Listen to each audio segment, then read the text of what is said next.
the real sound of H-Town, 97.9 The Box, Madd Hatta Morning Show. His new comedy special on Comedy Central, February 23rd. The premiere goes down. It's called It's Bigger Than These Bars. Ladies and gentlemen, it's the one, the only, Houston's own, Ali Siddiq.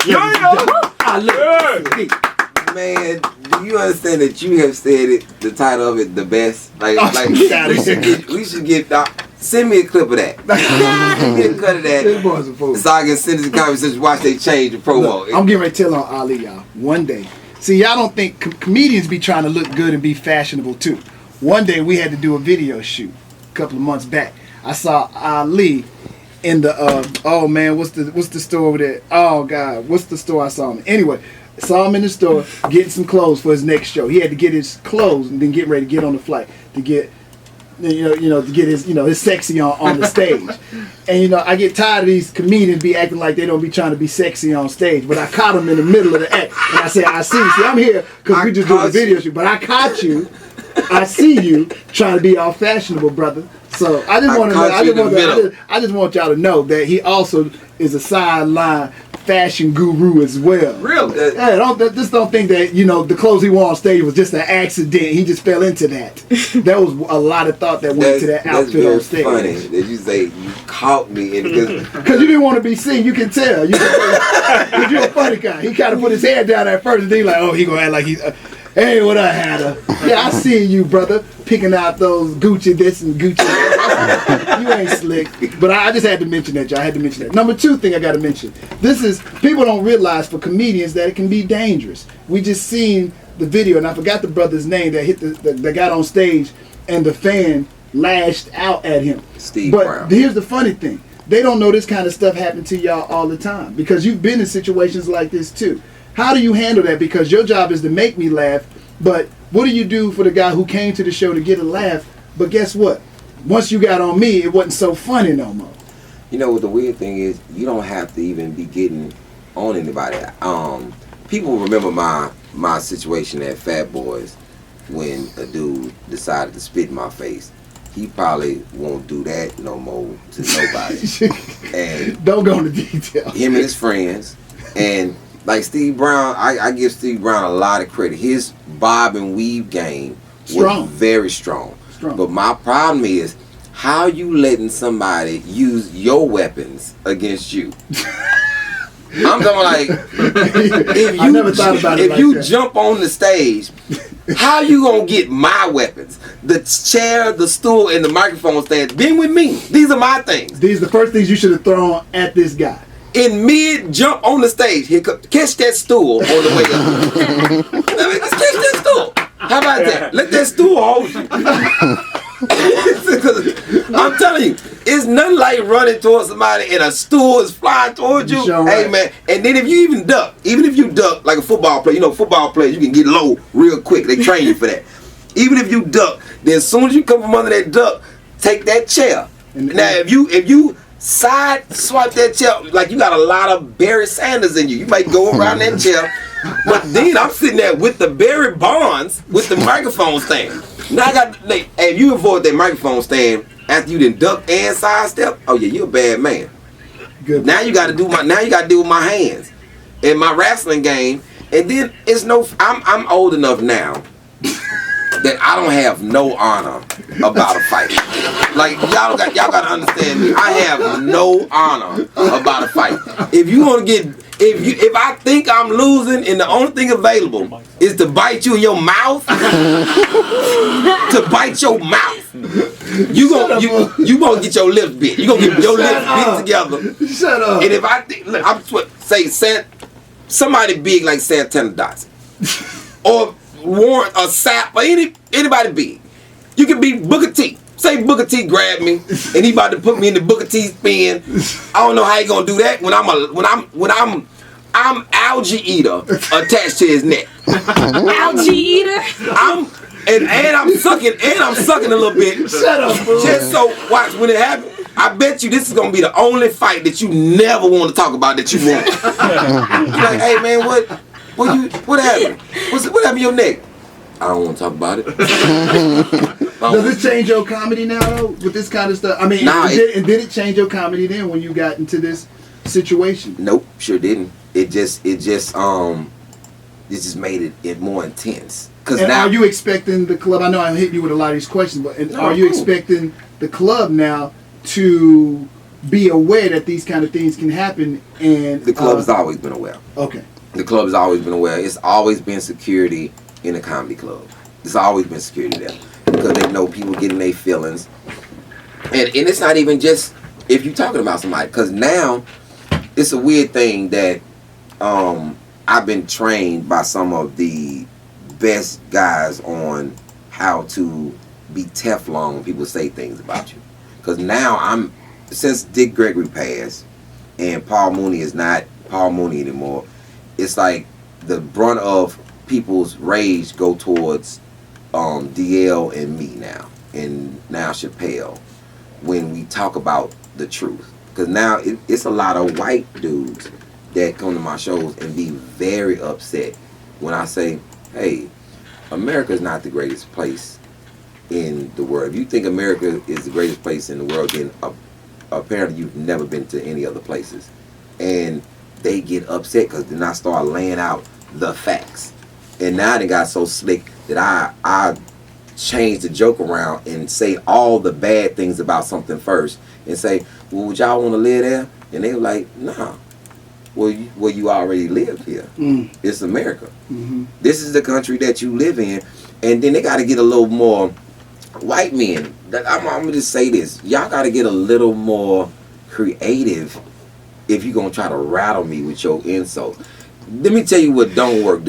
Y'all, a lot of y'all send this on my email, in my Facebook where I can't respond. To go back to Africa, I don't know nobody, but if you could drop me back off where you picked me up from, that'd be cool too. But it's like that don't even bother me to go. And I'm just saying, based upon the facts, and we in a time where my stand-up is actually very much different from everybody else's. I'm just telling stories and information.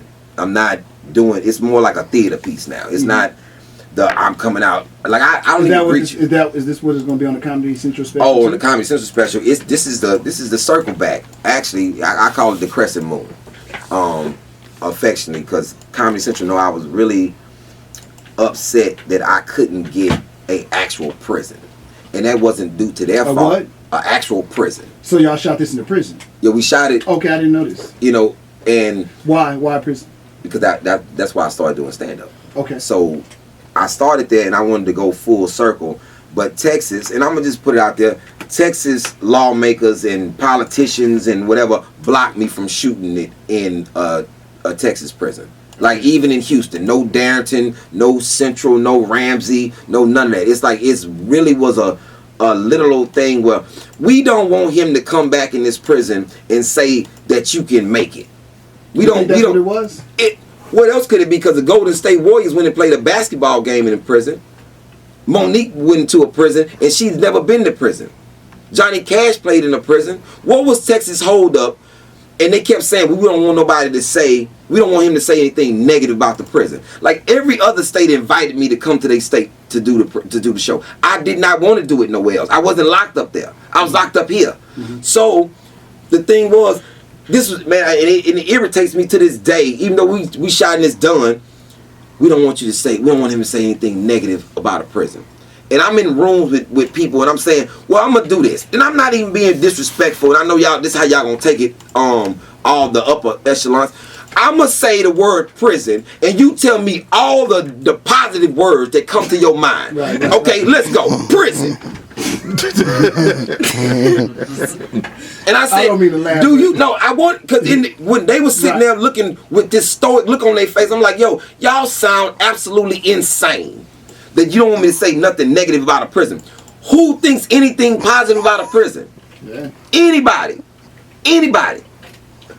What you think I'm going to say that they don't already know? That you was feeding us Vitapro that was killing animals in Canada? It's already documented. It's already known. That you don't put out no educational nothing. It's already documented. The violence is already documented. What am I going to say that Lockup don't show? The TV show Lockup. What am I going to say that Lockup doesn't show? Mm-hmm. And you know what a politician told me in my face? like with the utmost arrogance. You ever notice no Texas prisons on lockup? I said, you ever notice that don't nobody care? And they still watching the show? That's why it's been on for 8-9 years. I said, so what you don't want is for no light to be on Texas. No light. So you want prisoners to just think, you go to prison and you get out and you can become absolutely nothing. Okay. So you believe that they figure that you coming back there is saying that you can actually get out and you can aspire to do something more than what you've done to get yourself into prison, and that could be a problem.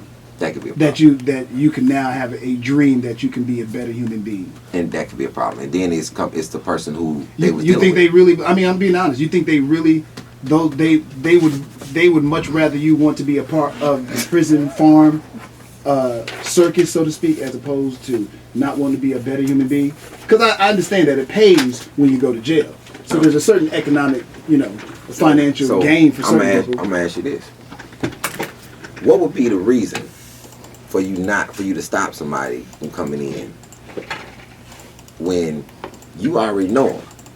Mendoza is the person, a brother named Mendoza is the operating person that's over that. Mendoza was the assistant warden when I was on Torres unit. On Torres unit, there was not a fight on Torres unit once I got there. Anybody from Torres unit know? Anybody. Even if you call Willie D and you had Willie D call his partner Derek, who was on Torres unit, he'll tell you it wasn't one fight once Ali got there. Not one. Why was that? It wasn't one gang. It wasn't one gang. Well, that's a fair. But the one thing is, don't say it with the challenge. Say it like you trying to actually get the information. See, this is the thing about when I talk to people. I don't talk to people who so they just doing it because of you. Hey, you trying to get the information, and you trying to let me break it down because I went through the process. I was there. It wasn't like I upped and said, hey, let's get this prison out of nowhere. It was hey, I want to do this. This is how it's set. And I told Comedy Central what it was when they was going into it. Because the thing, I didn't come under blackface. Hey, let's come talk to me. We sent whiteface first. And then they start to figure out, hey, we know him. We remember when he was here. Because it's not like, hey man, I held a peaceful riot in prison. I held a peaceful riot where people didn't go to the cafeteria and eat for 3 meals, which cost the state money. And it was so peaceful that the Mexicans came and said, hey, next time y'all do that, we're going to do it with you. So I had a lot of, man, I don't think people understand, but Comedy Central knows, because they went and did the whole layout, the background check. They like, no, man, I wasn't no dude that walked through prison and was like, oh, I'm here. No, man, people cried when I left. Because of the change. I wasn't there for, oh, I'm going to be here and I'm going to just try to work on me. Nah, bro. Ask Steve Nice. We was in a store in Dallas. And I'm in foot action. I'm shopping. This dude comes and grabs me from behind. He worked there. And I'm like this. Who is this? And dude turned me around. Cause he grabbed me, turned around. He said, hey, man, you don't remember me? I said, have no clue who you are, bro. Say, man, I was on Torres unit with you. I got locked up in closed custody. They let you come see me. I said, boy, I remember that. You was a Crip. Say, yeah, you came back to lockup and you said, hey, man, now this the bottom. Now you was already locked up. Now you're in closed custody and it's more locked up. This is the bottom. So you'll be out of here in 10 days. I suggest you go to school, get your mind right, because you're not going to be in here forever. Now, I told you to go to school before you was in there fighting. Now, where we at with it? Man, I'm gonna go to school. Say, man, you made me go to school, dog. And now I'm the assistant manager of this store. Okay. And Steve was like, so that's what you was doing in prison. And like, it was because I literally didn't belong there. Like, people used to tell me all the time, hey, man, you about the only person that we see that actually don't belong here. Dexter Manley was locked up with me, and I saw Dexter. Now, people may not remember who Dexter Manley played for the Redskins. Okay. One of the greatest defensive players of all times. And I do this story about him. He's made some small small mistake. Mistakes, yes. So Dexter Manley locked up with me, and we sitting in the day room watching TV, and we watching the sports thing, and they doing the greatest players, and they have Dexter Manley on there as one of the greatest defensive ends. You're Dexter Manley. This is the TV, and then it cuts to commercial, and I turn around just like this. I say, now look at you. This dude named Lewis is sitting there like, Dexter finna kill Ali. Dexter finna kill him. Dexter stands up and literally walks up to his bunk crying. And everybody like, Dexter up there crying. Lee, you better go apologize. What? I had to walk up there, sit on the bunk next to him, and I said, hey Dexter. This on my children. I put this on my kids. Hey Dexter. Now I was wrong for what I said. But you are here. I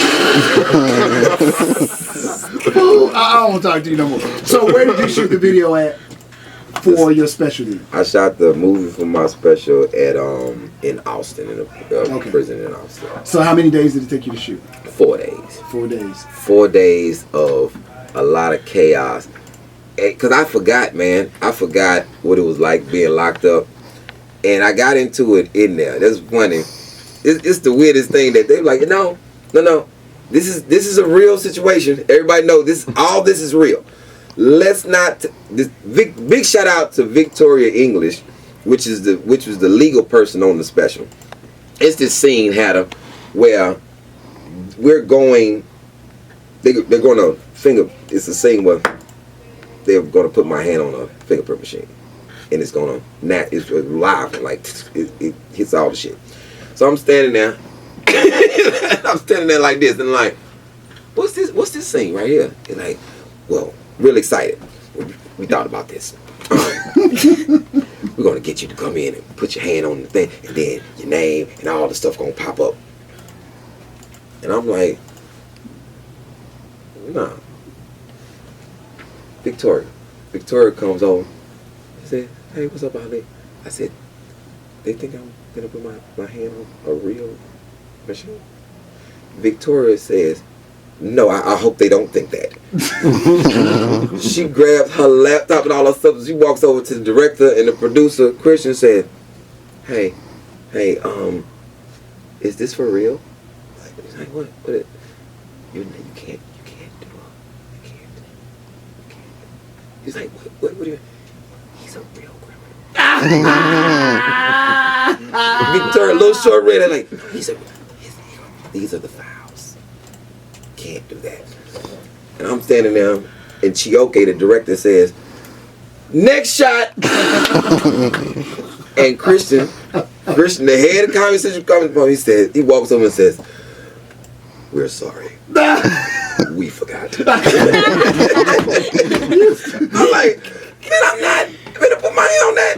So then we in a situation in this cell. We getting ready to shoot this scene, and this dude comes. He walks in. He said, "Yo, man, who that?" And I say, "Who you?" I'm such and such and such. I'm like, "Well, I'm Ali Siddiq." Put my hand out to shake his hand. My man ain't put his hand out. And the officer that's with me, Officer Wooten, he seen that I ain't really cool with that. Okay. And I said, my man, I don't take really kindly to disrespect, so I'm gonna put my hand out again. If you don't shake it, then you might as well go sit down somewhere away from what we shooting. Say, cuz. I said, no, blood. Then these dudes stopped. I said, you heard what I said? I said blood. Cuz. And dude, say, hold up. I say, homie, hold up. Is this your man? And I'm taking my jacket off. I'm like, cause your man is being real disrespectful. Wooten is like, what's up? I'm like, nah, we good. I said, man, what you trying to do? You see, I'm in civilian clothes, so obviously you know I'm not in here. So what you trying to get some strikes off me, homie? Man, I'm just saying. I say, hey man, say cuz one more time. Just go and say cuz one more time. Just go ahead and say cuz one more time, man. I'm just saying, my cat, you get it. Now, say, bruh, you came over here. I'm over here in my space, and you come over here talking about who, me. And with cameras on and all that. You being real ignorant, dog. So if you want to do something, then we can do that. I don't need no officer. We can go in your cell, blood, because it don't mean nothing to me. Because let me tell you something, Junior, you're a kid to me, man. I say, what you? This your first time locked up or something? Yeah, I've been. I said, man, 6 years in the bank. This is, hey, dude, please, man. I said, because you done really flipped me back to what I was like when I was in there. Because, man, all that talking out of turn, man, I don't do all that talking out of turn, dog. Man, go on over there. The camera people still like,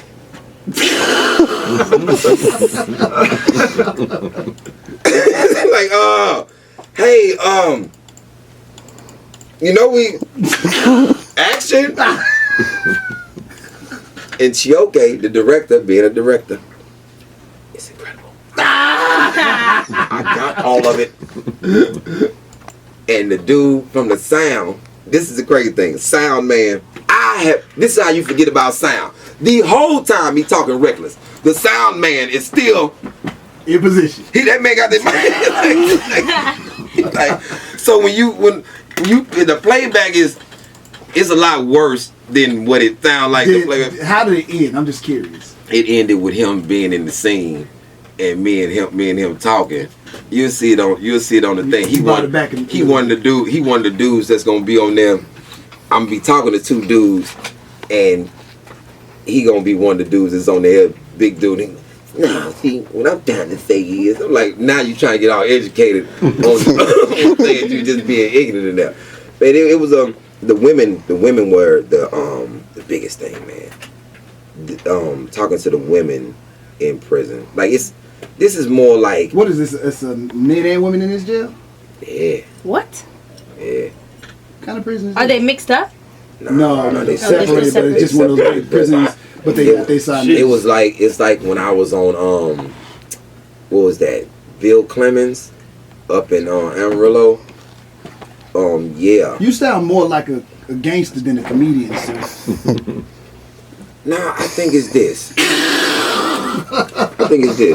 Like, it's like you can revert back real. And push. You seem like you can be. And that's the thing, man. Because I got this whole breakdown. Because my new special gonna be called Ego. This is after this. I'm already ready for the next joint. Most people don't know that I was incarcerated for 6 years. That's why I came back to do my special here. Mm-hmm. Thank y'all for being here. Now, it's not like y'all had a choice. I played in the over 40 basketball league. Shot the ball, hit the jumper, back went out. You know, when you go out a gym on a stretcher, you know you can never go back to the gym again. It's not a lot of cushion. I feel every crook, every cranny. The officer said, I'm gonna see about you seeing the judge, but right now we need to put you in this holding cell. I am embarrassed for somebody who got busted the first time with 5 kilos of coke. Now you got me here on a goddamn half a blunt. I'm ashamed of me and you. Ooh, the boy getting ready. Are you serious? Step all over this bitch.